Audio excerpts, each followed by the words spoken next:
Can you explain how a patient with medical conditions such as chronic pain may be impacted mentally and emotionally, and how this psychological impact may differ from someone without these type of medical issues? Yes. So one of the things we see as pain psychologists, and one of the things I've seen, is when someone's struggling with a persistent pain or persistent chronic health issue, it can lead to depression or anxiety or frustration or stress. And oftentimes the depression is solely triggered by the medical condition. Whereas outside of the pain management world, you may have someone who struggles with depression or anxiety for a variety of other factors.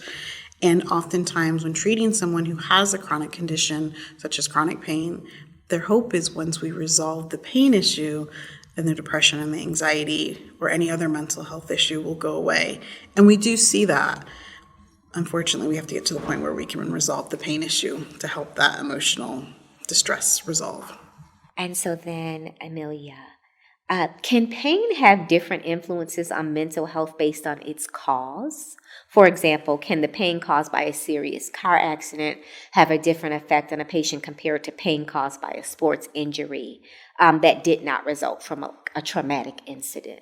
Oh, absolutely. So I think in your question, you mentioned traumatic incident.